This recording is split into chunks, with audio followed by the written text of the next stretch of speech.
Hi, my name is Louise Kennedy. I'm absolutely thrilled that my short story collection, The End of the World as a Cul de Sac, has been shortlisted for the Kate O'Brien Award this year. So thanks to everybody who considered the stories worthy. The collection has 15 short stories, and I'm just going to read from three of them. So I'll start with the first story. So it's from the opening page. It's the title story of the collection, and it's set on a ghost estate.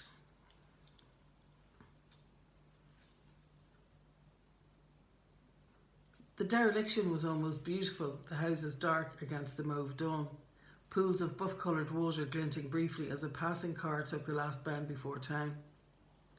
Number 7 was starting to look like the other units, the lawn stringy with brown weeds. The footpath petered out and Sarah landed hard in a puddle, picking her way over broken masonry and loops of cable until she reached the end of the cul-de-sac. The noise was coming from the show house.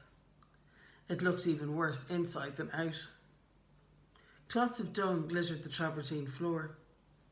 All the doors had been taken, including the front one, which only seemed to emphasise how small the rooms were. The donkey was in the living room by the cavity in the chimney breast where the granite fireplace had been. It was plump and skittish, pastiles of dried sleep at the corners of its eyes. Sarah whispered to it, cajoled, pleaded. She tried shooing it, spreading her arms to drive it out to the hallway. It pawed and snattered, and a flume of shit hit the wall behind it. She'd have to go and get her neighbour. She left the estate and started up the steep lane towards Matty Feeney's house. She had gone there once with Davy when the old man's wife died. Away from the main road, the light was different. It was hard to see. The brambles that coiled back over the dry stone walls nicked her hands. She walked faster, almost trotting, her Wellingtons kicking up small rocks and squeaking over the tranche of grass that ran the centre of the lane. She was breathing hard when she reached the yard. A light was on in the stables. Someone was mucking out, metal tines scraping the ground. The raking stopped. She didn't hear footsteps until they were very close. "You're up early," said a voice behind her, a man's voice, his accent local from the town. "I can't see you," she said, turning quickly. The speaker was barely 30, with a clipped beard and hair brushed to one side. The thin electric light made him look drawn. "Did I scare you?" he said to her hands. She looked at them. They were trembling. One of the donkeys got out. She wasn't used to hearing herself speak, and her voice sounded slight, inconsequential. "Where is it?" "In the show house."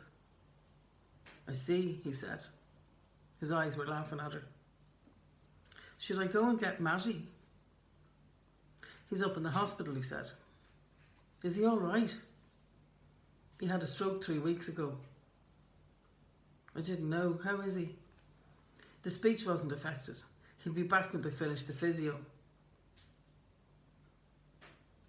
He hooked a horse box onto an old jeep and opened the passenger door. "You might show me where the donkey is," he said. She sat beside him. There was a tree-shaped air freshener swinging from the rearview mirror, but the jeep had the sweet, gamey odour of animals. At the bottom of the road, he glanced up and down the road, his eyes lingering on her when he looked left. "Ryan is my name," he said. "Sarah." "I know," he said. "You're the gangsters' moll from down the hill."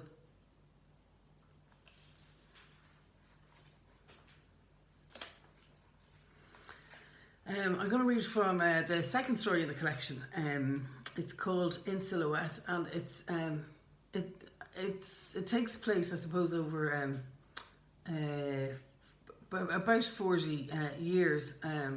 It opens on a night in the late 70s when a girl in her late teens goes for a drink somewhere near the border with her friends, and is party to something that happens that changes her life. And I guess the rest of the story is about her trying to escape the consequences of that night.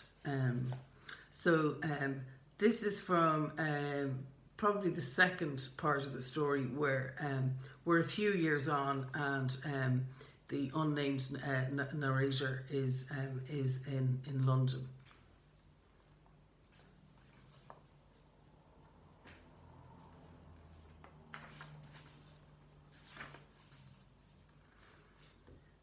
One of the security guards comes in. He's the man who patrols the store for unattended bags for accents like yours. He fills a cup with water from the boiler. There are 4 free seats at the table, but he sits in the one opposite you. He taps a sachet of dried soup into the hot water and stirs, takes a paper bag from his pocket. His sandwich is flat and damp and homemade too. He smiles at you and your face twitches with something you hope will pass for civility. "You're Irish," he says. You prepare to answer, breaking up words in your mouth and reassembling them to remove the moany vowels of the place you come from, but he keeps talking. His name is Sean, the way he says it. His mum is from Carlow, which makes him eligible to play football for the Republic of Ireland. He laughs to confirm he's making a joke. In the afternoon, you shift 6 gift bags and sell a tube of cleavage cream to a woman in a burqa with beautiful feet. He is by the swing door when you leave, walkie-talkie and polyester epaulette swapped for a striped, short-sleeved shirt with a button-down collar. He acts surprised to see you, says he's going your way. He asks if you've time for a quick one, a drink obviously. He does the laugh again. The pub is opposite the tube station. You sit under a huge window that's misty with diesel fumes and fly spray. He asks if you'd like a Pimm's. "Oh yes," you say, as though you know what it is.